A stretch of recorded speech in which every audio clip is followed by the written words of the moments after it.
राम राम दोस्तों, जय बाबा नीम करौली महाराज जी की। आशा है कि आपके ऊपर भी बाबा नीम करौली जी का अपार कृपा होगी। आपके घर परिवार में भी सभी कुशल मंगल होंगे, यही मैं प्रार्थना करता हूँ मेरे श्री राम जी से, मेरे हनुमान जी से, मेरे बाबा नीम करौली महाराज जी से। मेरे भगवान, मेरी माता रानी सभी आपके सारे कष्ट दूर करें। आपके घर परिवार में सभी कुशल मंगल हो, आपके घर परिवार में अमृत वर्षा हो, आपके घर में धन वर्षा हो।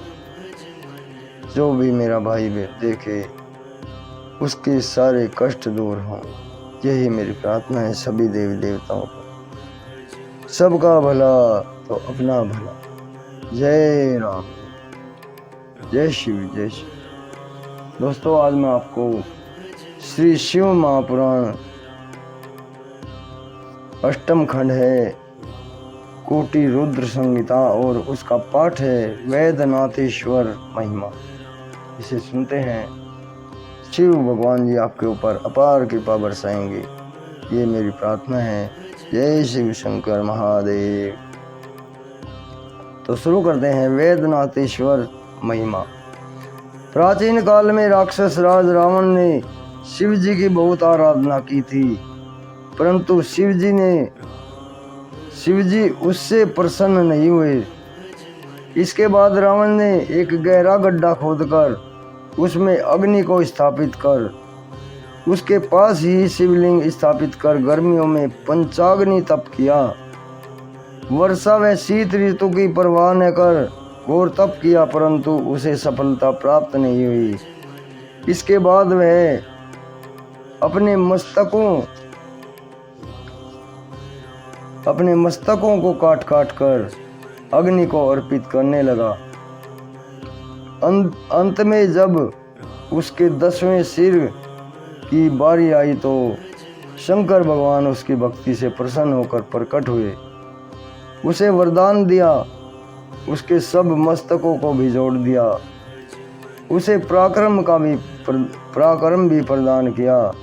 रावण ने हाथ जोड़कर उनसे प्रार्थना की कि हे स्वामी, आप मेरे साथ लंकापुरी में पधारें।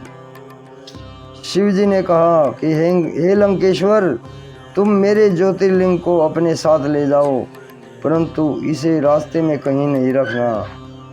यदि तुमने रास्ते में कहीं रख दिया तो वह स्थायी रूप से वहीं पर स्थिर हो जाएगा। रावण प्रसन्नतापूर्वक शिवलिंग को ले जाने लगा।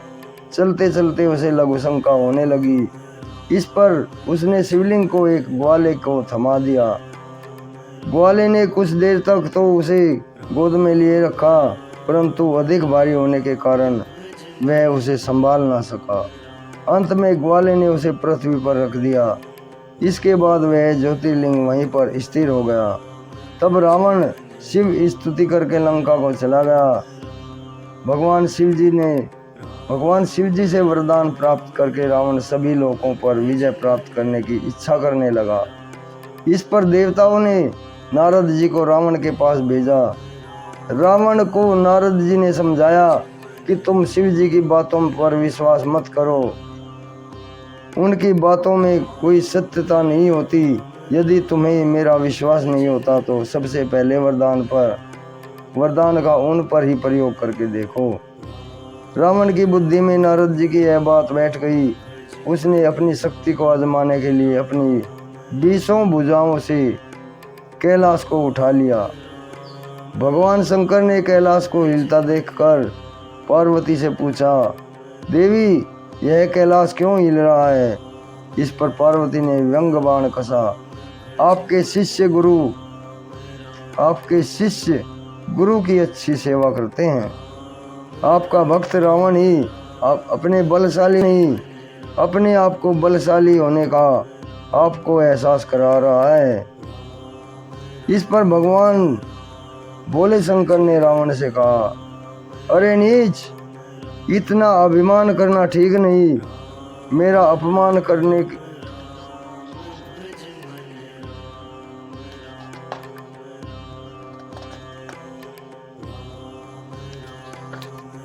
अपमान करने वाले तेरी इन भुजाओं को काटने वाला कोई बलवान पुरुष जन्म लेने वाला है।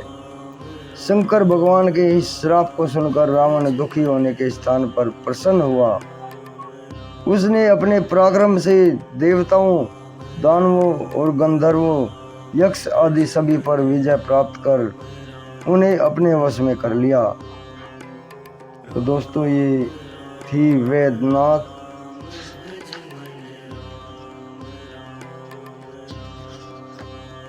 वैद्यनाथेश्वर महिमा। कल मैं आपको सुनाऊंगा इससे अगला पाठ है नागेश्वर की उत्पत्ति तथा महिमा। अभी आज्ञा लेता हूँ। भगवान शिव आपके ऊपर सदैव कृपा दृष्टि बनाए, आपके ऊपर अमृत वर्षा करे, आपके ऊपर सुख समृद्धि की वर्षा करे, आपके ऊपर धन वर्षा करे, यही मेरी प्रार्थना है। जय शिव शंकर महादेव, जय बाबा नीम करोली महाराज।